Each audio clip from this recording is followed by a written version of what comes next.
നമ്മൾ പോസിറ്റീവായിട്ട് ചിന്തിക്കുന്നതിനേക്കാളൊക്കെ വളരെ വേഗത്തിൽ നെഗറ്റിവിറ്റി മാനിഫെസ്റ്റ് ചെയ്യപ്പെടുന്നുള്ള ഒരു ഉഗ്രൻ എക്സാമ്പിൾ കഴിഞ്ഞ ദിവസം എനിക്ക് സംഭവിച്ച കാര്യം പറയാം. 14 സ്റ്റെപ്സ് മിനിമം എല്ലാ ദിവസം പ്രാക്ടീസ് ചെയ്യുന്ന ലോ ഓഫ് അട്രാക്ഷൻ. എന്നിട്ട് എനിക്കിത് പറ്റിയെന്നുള്ളതാണ്. അതായത് കഴിഞ്ഞ ആഴ്ച ഞാൻ എൻ്റെ ദേഹത്ത് ചതവോ മുറിവൊന്നും വരുന്നില്ലല്ലോ. നമ്മൾ വേറെ ജോലിയും ചെയ്യാത്തതുകൊണ്ട് നമ്മൾ ഇങ്ങനെ ചിന്തിക്കുകയാണ്. ഇപ്പോൾ ചതവും മുറിവൊന്നും വരുന്നില്ല കുറേ നാളിലായിട്ട്. ചുമ്മാ വളരെ ഒരു വൈൽഡായിട്ട് ഇങ്ങനെ ചിന്തിച്ച് പോയി കഴിഞ്ഞു. തിങ്കളാഴ്ച പിറ്റേ ദിവസം ഞായറാഴ്ച ചിന്തിച്ച് തിങ്കളാഴ്ച രാവിലെ ഞാൻ ഷേവ് ചെയ്യാൻ, തിങ്കൾ ബുധൻ വെള്ളി ഷേവ് ചെയ്യുന്ന ദിവസങ്ങളാണ്. തിങ്കളാഴ്ച രാവിലെ ഞാൻ ഷേവ് ചെയ്യാൻ എടുത്ത് ബ്ലേഡ് കുറഞ്ഞ് എൻ്റെ കൈതാ ഉണങ്ങിയത് കൈ മുറിച്ചു. പിന്നീട് ഞാൻ ചിന്തിച്ച് ശരിയാണല്ലോ, എന്ത് പെട്ടെന്ന് മാനിഫെസ്റ്റ് ചെയ്യപ്പെട്ട്.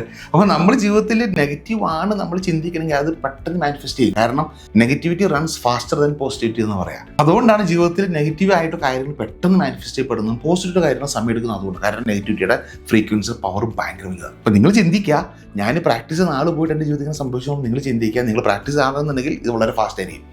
അപ്പോൾ എന്തെങ്കിലും ഇതുപോലെ നമ്മൾ മനുഷ്യരാണ് നെഗറ്റിവിറ്റി കമ്പൻസ് വരുന്നുണ്ട്, അങ്ങനെ നെഗറ്റിവിറ്റി വന്നിട്ടുണ്ട്, ചിന്തയിലൂടെ സംസാരത്തിൽ വന്നിട്ടുണ്ടെങ്കിൽ അപ്പോൾ തന്നെ ചെയ്യേണ്ട സാധനം, ഞാൻ ചെയ്തില്ല അന്ന് മറന്നു പോയി, നിങ്ങൾ ചെയ്യേണ്ടത് ക്യാൻസൽ പറഞ്ഞേക്കാം. എന്തെങ്കിലും നെഗറ്റിവിറ്റി പറഞ്ഞു പോയി, എന്തെങ്കിലും ചെയ്തു പോയി, അല്ലെങ്കിൽ ചിന്തിച്ചു പോയി, അപ്പോൾ തന്നെ മനസ്സിലായോ ചിന്തിക്കാൻ പാടില്ലാത്ത ക്യാൻസൽ ഉറപ്പായിട്ടും ആ ചിന്തയെ കട്ട് ചെയ്യുന്നുണ്ടാവും. അപ്പോൾ ഈ ഒരു പ്രാക്ടീസ് എല്ലാ ദിവസവും ചെയ്യുക, ക്യാൻസൽ പ്രാക്ടീസ് ചെയ്യുക. നിങ്ങൾക്ക് നെഗറ്റിവിറ്റിയുള്ള കാര്യങ്ങളെല്ലാം വരാതെ പോസിറ്റീവായിട്ട് കാര്യങ്ങൾ മാത്രം ജീവിതത്തിൽ സംഭവിക്കട്ടെ. വീണ്ടും കാണാം.